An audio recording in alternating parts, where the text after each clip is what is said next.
Hey y'all, I'm James Wright. Welcome to my shop. Today we are working on an awl, and this is actually a bird cage awl. Ooh, pretty.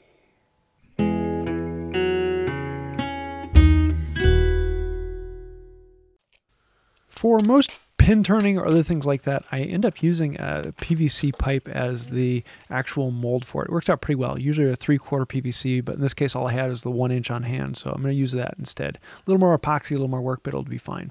We're also going to be taking the bubbles out of it, so that means I need them to stand up vertically so they cure. And if you just tape some blocks to the bottom, then they hold themselves up. I'm going to be using the Total Boat Thickset epoxy.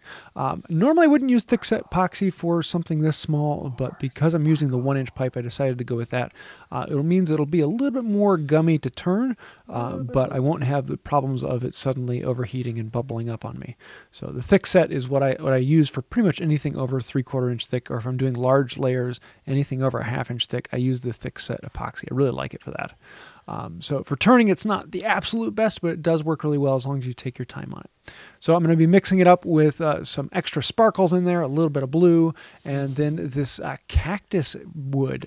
Luke, our videographer, actually was just down in the desert, and he brought up some of that extra. Unfortunately, it floats, so that means you got to put a little piece of tape over the top so that it stays down, or you could put a washer or something on top. Just a little bit of weight. It doesn't take much to hold it down in place. And I don't have a pressure pot. If I did, I would use that. But a vacuum chamber will do much the same. So I'm going to put it under vacuum and suck the bubbles out of it. The pressure pot will actually compress all of the bubbles so that they're always under pressure. And actually, it's a little bit better to do that for epoxy than it is to suck it out. But it does work well to suck it out so we don't have any bubbles in it. Nice and clear, clean, no inclusions. And then we can cut off the excess, and you can see the cactus wood inside. The only problem with using these is you have to cut it lengthwise. If you cut it from one side to the other and then flip it around and do the other side, then you can actually have these two halves that come apart and you get this nice cylindrical piece. It works really well for starting out. I like starting to turn with a cylinder rather than starting with a square as you do with a lot of them, but it works out very, very well for this.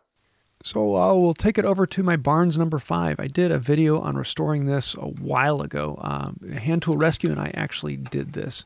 You'll see it's well out of true, and that's because I actually put the center onto the center of the cactus wood as opposed to the center of the block. And I wanted to make sure the cactus wood was actually in the center of the turn. It didn't quite line up in the middle during the epoxy pour, so that means I had to turn off center a little ways. But not as much of a problem because it was the 1 inch that I used rather than the 3/4 inch. If it was 3/4 inch, then it would have naturally been in the center and would have been a little closer. So I'm going to start with a roughing gouge and take it back close to what I want. At this point, I'm starting to heat it up, and I'm noticing that it's wobbling a little bit more.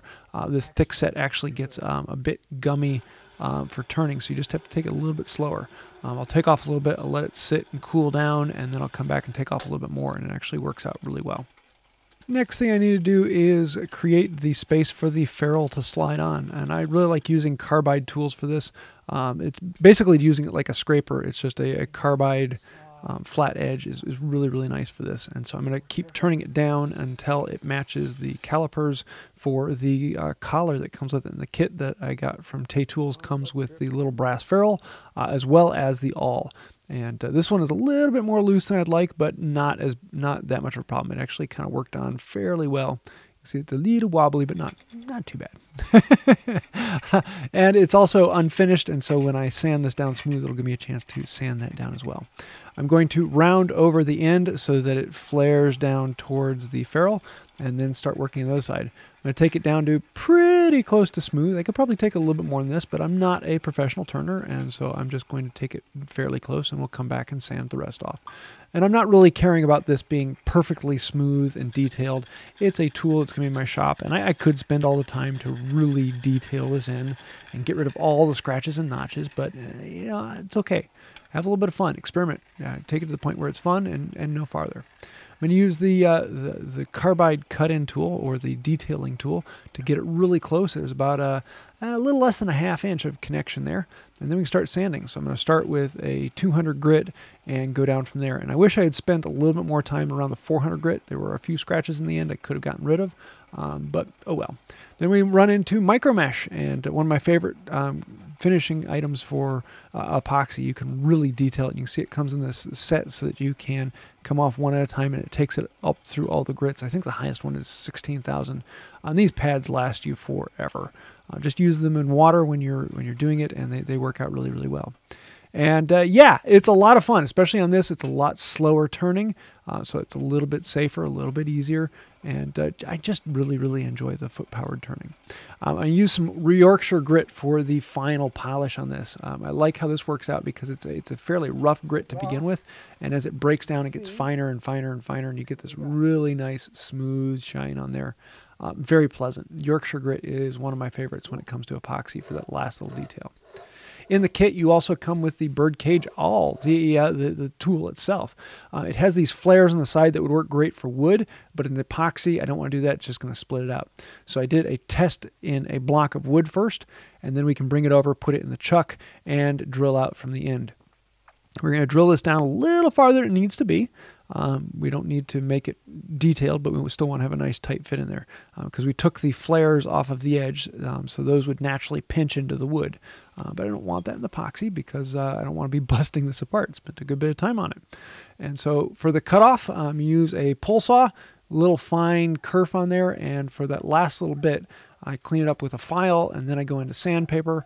And then, of course, it looks rough, and we want it to look as smooth as the rest. And so I'm going to start going through the grits of the sandpaper, the exact same grits that I just used for turning the main body, but we'll end up going through the micro mesh.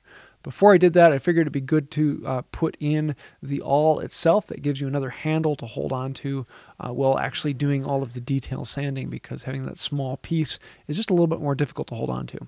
For the little extra epoxy that's sticking off here, I'm going to use a chisel and flare it up so that there's a small chamfer of epoxy. It doesn't go flush off at the ferrule. I like to see that built up a little bit. So I always inset the ferrule a little bit farther so that I can clean off. And with the chisel, it works out really well. I know a lot of people are going to worry about running into the steel with the chisel, but oh well, I've got sharpening stones, and that fixes up pretty nicely. Again, the last thing is the Yorkshire grit, and that'll allow me to get that last little shine on it. And for the detail pictures, you'll see the shine come through. You also see a lot of those scratches. I could have spent a little more time on the lathe and getting rid of those, but I really like how this came out, and it is incredibly pleasant and a lot of fun. Happy!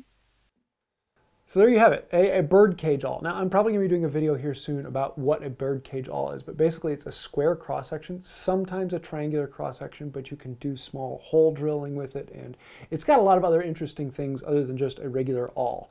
And I've wanted one for a while, but Tay Tools actually had a kit come out for it. Now, the kit is basically the ferrule and the tip, and a really cool, simple little tool, a lot of fun to make, and a great chance to try something a little bit different. So I really enjoyed this one. I'm glad it can finally work out, and I really like how this came out. That's pretty. So I hope you like it. If you have any other thoughts, questions, if you'd like to see me do more turning, let me know that down in the comments down below. It does help out the channel. Anytime you hit like, share, subscribe, comment, it helps us a lot. Thank you. If you would like to take it one step further and help us out here on the channel, we are completely sponsored by you, the viewer. And you can do that through Patreon or becoming a member. Everyone scrolling over on the side, they are the patrons here on the channel. We do have special perks for both, as well as buying things on webbywright.com. Thank you. That means a lot and will keep us going into the future. So on that note, I think that'll do it for now. And until next time, have a wonderful day. Why is it that I always want to start singing boy band songs? You're all I ever wanted. You're all I ever needed.